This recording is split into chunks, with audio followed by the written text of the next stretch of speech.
السلام علیکم معزز ویورز، آپ سب کو اپنے فیملی یوٹیوب چینل موئب آفیشیل کی طرف سے خوش آمدید کہتے ہیں۔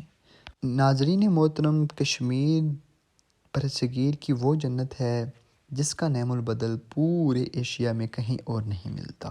کشمیر کی اونچائیاں جتنی خوبصورت ہیں، اس سے زیادہ اس کی وادیاں قدرت کا ایک شنکار ہیں۔ کشمیر کا دل فریب موسم، وہاں کی ہریالی، وہاں کی برف پوش پہاڑیاں، وہاں پر بسنے والے لوگ، جہاں تک کشمیر کے جنگلات کے اندر سوکھے ہوئے درخت ایسے دکھائی دیتے ہیں کہ جن کی خوبصورتی دیکھ کر زبان پہ ایک ہی کلمہ جاری ہوتا ہے، یعنی کہ تم اپنے پروردگار کی کون کون سی نعمت کو جتلاؤ گے۔ محترم سامعین، کشمیر کی خوبصورتی میں جتنی بھی باتیں کی جائیں اتنی ہی کم ہی لگتی ہیں، کیونکہ اللہ تعالیٰ نے اس خطۂ سرزمین کو دنیا سے ایک الگ ہی حسن عطا کیا ہے۔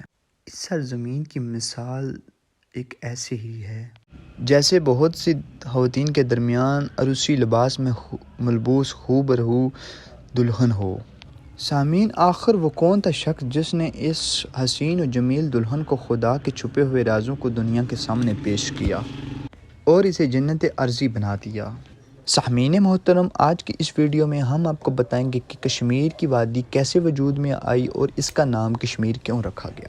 ویڈیو کو مکمل دیکھیں، اور اگر ہماری آج کی کوشش آپ کو اچھی لگے تو لائک اور شیئر کریں۔ اگر آپ بھی کشمیر کے بارے میں اپنی رائے دینا چاہتے ہیں تو کمنٹ باکس کا استعمال کیجیے۔ سامعین، ایک روایت کے مطابق لفظ کشمیر کاش اور میر کا مرکب ہے، اور اس کے تفصیل کچھ اس طرح سے ہے کہ اللہ تعالیٰ کے بہت ہی پیارے نبی حضرت سلیمان علیہ السلام تھے، جن کو اللہ تعالیٰ نے بیک وقت دو عہدوں نبوت اور بادشاہت سے نواز رکھا تھا، اور اس طرح انسان ہی نہیں بلکہ بہت سی دوسری دنیاوی مخلوقات کے ساتھ ساتھ غیبی مخلوقات یعنی جنات اور پریاں بھی حضرت کی رعایا کا حصہ تھے۔ ناظرین، اللہ تعالیٰ نے آپ علیہ السلام پر اپنے معجزات کے بے پناہ خزانے کھول رکھے تھے کہ جن کا ذکر سن کر انسان حیران و پریشان ہو جاتا ہے، اور انہی معجزات میں سے ایک بہت بڑا معجزہ آپ کا تخت شاہی تھا، جو حکم خدا آپ کے اشاروں پر پرواز کرتا تھا، اور آپ اس تخت پر بیٹھ کر اپنے مصابوں کے ہمراہ دنیا کی سیر کیا کرتے۔ سامعین، ایک دفعہ کا ذکر ہے کہ آپ اپنے معجزاتی تخت پر محو پرواز تھے کہ اچانک آپ کی نظر ایک وسیع و عریض پانی کے جزیرے موجود پہاڑ کی ایک خشک چوٹی پر پڑی۔ اس خطے کو دیکھ کر آپ نے تخت کو اس چوٹی پر اترنے کا حکم دیا۔ چنانچہ جب آپ کا تخت اتر گیا تو آپ نے اس چوٹی پر کھڑے ہو کر آس پاس کا جائزہ لینا شروع کر دیا۔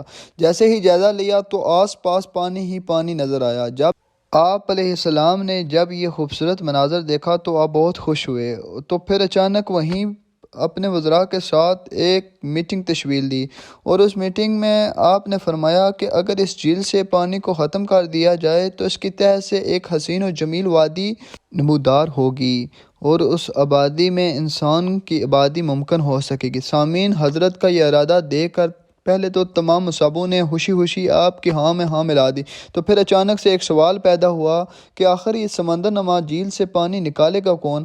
کیونکہ اس میٹنگ میں حضرت کی رعایا میں بہت سی مخلوقات کے سردار موجود تھے، اور انہی سرداروں میں جناتوں کا سردار جن کا نام کاش جن تھا، اور ساتھ میں پریوں کی ملکہ جن کا نام میر پری تھا۔